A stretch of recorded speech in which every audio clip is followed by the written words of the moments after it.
你有没有发现那些曾经敲锣打鼓高喊抗中保台的公民团体，现在全都不见了？黑熊继续开课赚钱，老巢又一次选择背叛，过去偷技术去中国，移民新加坡。这次罢免失败，又抛弃公民团体，干脆不玩了。八囧变八囧，跑入美国，只丢下一句，剩下的交给你们了。全体神隐，戏棚拆光，留下台湾一地鸡毛。民进党还假装不认识这些青鸟战士，立刻切割说这是人民发起的，不干我们的事。说好是民主行动，怎么一投完票，全体退场，只剩对立。今天这支影片，我们就来揭开2025年成本最高的政治连续剧，一场打着正义名号，实则充满权力算计的闹剧，让社会只剩撕裂与混乱。影片看到最后，我还会告诉你，这些消失的团体其实早就任务完成，你信不信由你。如果你也觉得醒了，留言写下我没被骗，让真相留下记录。2025的罢免案，民进党最厉害的不是政绩，不是诚信，而是恐吓剧本。不同意罢免，小心台湾变中国。你不投同意罢免，就是中共同路人，甚至连国旗都摇起来拼命刷爱国感，完全变了一个党。但你还记得吗？这些人过去是天天喊台湾国，嫌国旗是外来政权的。现在选举为了生存，什么都能变，什么都能喊。中华民国成了消费工具，用完即丢。这不是爱国，是行销，是把人民情感当作工具操弄，制造对立的亡国行销法。民进党亲手毁掉自己竖起的神主牌，抗中保台。726罢免失败的隔天起，一切就像没发生过。黑熊照开课，还自称什么社会防卫韧性，其实只是收费赚钱，让社会更分裂。老巢再一次背叛，过去偷技术去中国，移民新加坡，这次干脆甩手不玩，罢免失败，直接丢包公民团体，八囧变八囧，跑入美国，政治话题全没了。丢下一句，剩下的交给你们了，就拍拍屁股走人。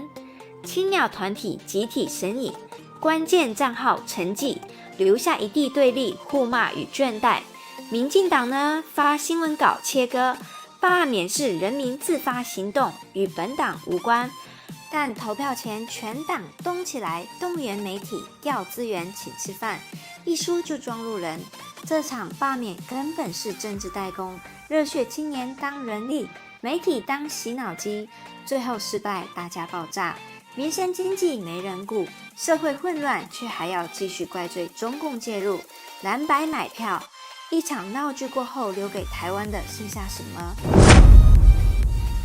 青鸟愿意站出来，相信理想是难能可贵，但选前当尖兵，选后变弃子。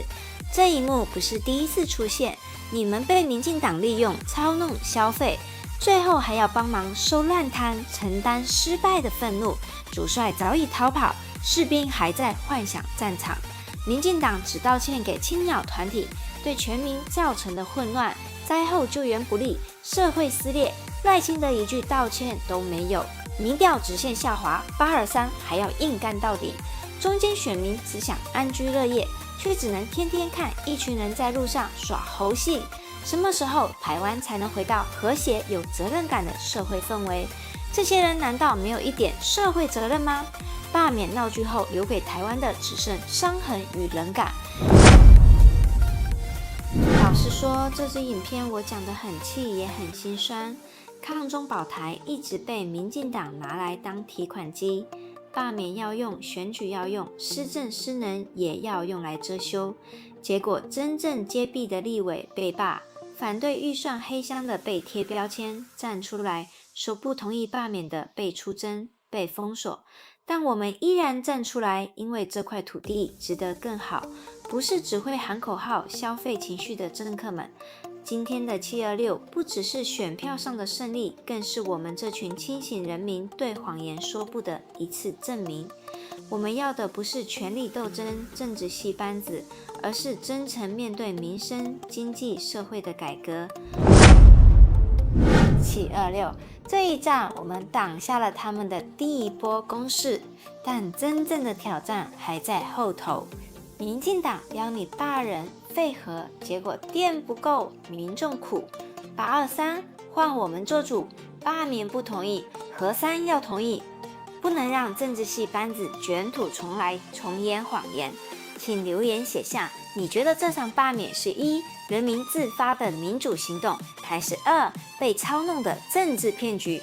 留言1或2，让真相被看见。因为如果我们不说、不记、不分享，这些剧本还会再来一次，再骗一次，再割一次。我们要的不是表演式民主，而是真正能让台湾更好的制度、价值与诚信。